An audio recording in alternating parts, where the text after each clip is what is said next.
ఇంకోటి సిఐ గారికి నాకు ఎలాంటి వైరం లేదు. ఎందుకంటే ఇప్పటికి కూడా ఆ తాలూకా ప్రెమిసెస్ లో ఏదైనా జనసేన కార్యకర్తకో ఇంకొకరికో నాకు తెలిసిన వాళ్ళకో ఇష్యూ వస్తే ఇమ్మీడియట్ గా నేను ఫోన్ చేస్తే రెస్పాండ్ అవుతారు. కన్సర్న్ సెక్టర్ ఎస్ఐకి ఫోన్ చేసి మరి అరుణ గారి దగ్గర ఇష్యూ ఉందంటే చూడండి వాళ్ళకి చేసి పెట్టండి అని చెప్పేసి చెప్తారు. నాకు చాలా చక్కగా రెస్పాండ్ అవుతారు, నాకు ప్రయారిటీ ఇస్తారు. సిఐ గారితో నా వ్యక్తిగత కంప్లైంట్ అయితే ఏమీ లేదు. ఆయనకు సంబంధించి నేనేమి దీన్ని చేయట్లేదు నెగిటివ్ గా. కానీ జరిగిన విషయం చెప్పాలి కాబట్టి 100% చెప్తున్నాను. నాకు ఫేవర్ చేశారు కదా తప్పు జరుగుతుంటే సమర్థిస్తానంటే అది నా వ్యక్తిత్వం కాదు. కాబట్టి తప్పును తప్పుగా చెప్పాలి, మంచిని మంచిగా చెప్పాలని నా ఉద్దేశం. ఇక్కడ నేను ఎవరి సైడ్ కాదు, మధ్యలో ఉన్నాను కాబట్టి విషయం చెప్తున్నా.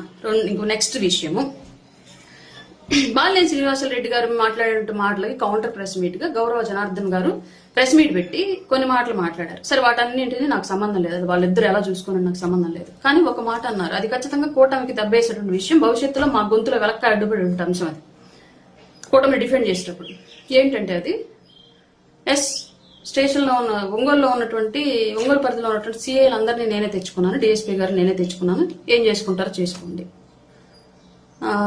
అని మాట్లాడడం. అది కూటమి రాష్ట్ర భవిష్యత్తు కోసం కూటమిగా కలిసి ఎన్నో త్యాగాలకు సిద్ధపడి ఎన్నో విధాలుగా కొంత పాలనలో ట్రాన్స్పరెన్సీ తీసుకొచ్చి గత ప్రభుత్వం తాలూకు ఫ్యూడలిస్టిక్ పరిపాలన విధానాలు ఏవి మన దానిలో ఉండకూడదని చెప్పేసి గౌరవ చంద్రబాబు నాయుడు గారు, గౌరవ లోకేష్ గారు, గౌరవ పవన్ కళ్యాణ్ గారు ఎన్నో రకాలుగా ప్రయత్నిస్తూ ముందుకు వెళుతూ ఉంటే ఇట్లాంటి మాటలు కూటమి మీద బురద జల్లడానికి అలాగే వైసీపీకి ఆయుధాలుగా పనికొచ్చేటువంటి మాటలు కాదా?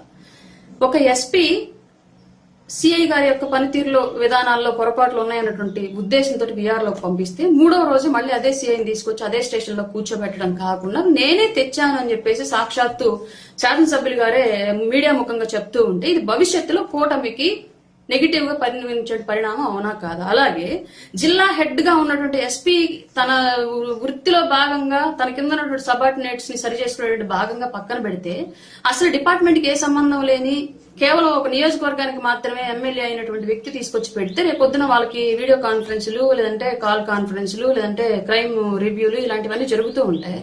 ఇప్పుడు అవన్నీ ఎస్పీ గారు అండర్ కంట్రోల్లో జరుగుతాయా లేదంటే జనార్దన్ గారి అండర్ కంట్రోల్లో సిఐ గారు పనిచేస్తారా? ఇవి తాలూకా లిమిట్స్ లో దొంగతనాలు, మర్డరో ఇంకొకటి జరుగుతూ ఉంటాయి. ఇప్పుడు పైన డిపార్ట్మెంట్ ఎస్పీ గారిని క్వశ్చన్ చేస్తుందా, జనార్దన్ గారిని క్వశ్చన్ చేస్తుందా? ఇప్పుడు ఉద్యోగాల నియామకాలు ఆర్టికల్ నంబర్ 309 ఏదో ఉండిద్ది అనుకుంటా రాజ్యాంగంలో, నియామకాలు ఎలా చేపట్టాలి, వాళ్ళ విధి విధానాలు ఏంటి. అలాగే పోలీస్ డిపార్ట్మెంట్ కి సంబంధించి ఆర్టికల్ 355 పోలీస్ యాక్ట్ ప్రకారమే వాళ్ళ డ్యూటీస్ ఉంటాయి.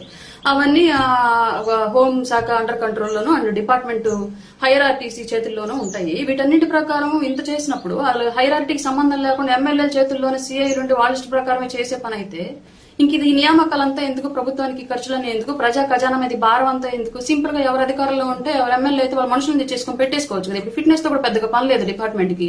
వాళ్ళు పాపం ఎస్ఐలు అవ్వాలి, సిఐలు అవ్వాలని చెప్పేసి ఏళ్ల తరబడి నోరు కట్టేసుకుని దేహదారుడ్యం కోసం రకరకాలుగా ప్రయత్నాలు చేసుకుని వాళ్ళు కష్టపడి ఉద్యోగాలు ఒంటి మీదకి యూనిఫామ్ తెచ్చుకొని గర్వంగా ఫీల్ అయ్యి వాళ్ళు వచ్చి రాజకీయ నాయకుల చేతుల్లో పనిచేయాలా?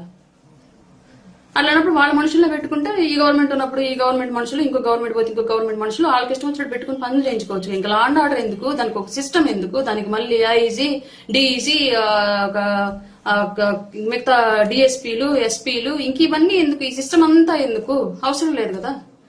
ఇప్పుడు రేపు పొద్దున ఏదైనా సమస్య వస్తుంది తాలూకా ప్రెమిసెస్ లో, ఇప్పుడు ఎస్పీ గారిలో ఏదంటే ఇంకొకరు సస్పెండ్ చేస్తారు కానీ జనార్దన్ గారు సస్పెండ్ చేయరు కదా డిపార్ట్మెంట్ వారు, హైరార్టీస్, సంబంధిత పోలీస్ శాఖ, మంత్రిత్వ శాఖ ఎవరు కూడా రెస్పాన్సిబుల్ ఎవరు దీనికి? ఓపెన్ గా మీడియా ముందు చెప్పడం ఏంటి? జరిగేదంతా అదే జగమెరిగినటువంటి రహస్యం అంటారు. ఆ చెవులో చెప్తారు కానీ ఊరంతరకు తెలుసు అన్నట్లుగా. ఇది ఓపెన్ గానే తెలిసిన విషయమే. ఎవరు అధికారంలో ఉంటే వాళ్ళకి అనుకూల వస్తువులను తీసుకొచ్చుకొని పెట్టుకోవడం అనేది. బట్ మీడియా ముఖంగా చెప్తే రేపొద్దున అదంతా మా భుజాల మీద భారమై కూర్చుంటది కదా. నేనే కాదు, టీడీపీ అధికార ప్రతినిధితో ఇంకొకరు మాట్లాడాల్సి వస్తుంది. అపోనెంట్ లో సరైనటువంటి వైసీపీ వ్యక్తి కనుక ఉంటే ఈ పాటికి ఒంగోలు సరైన ఉన్నట్టయితే వైసీపీ వాళ్ళు ఈ పాటికి తగులుకొని ఉండాల్సింది వాళ్ళు మీడియా ముఖంగా.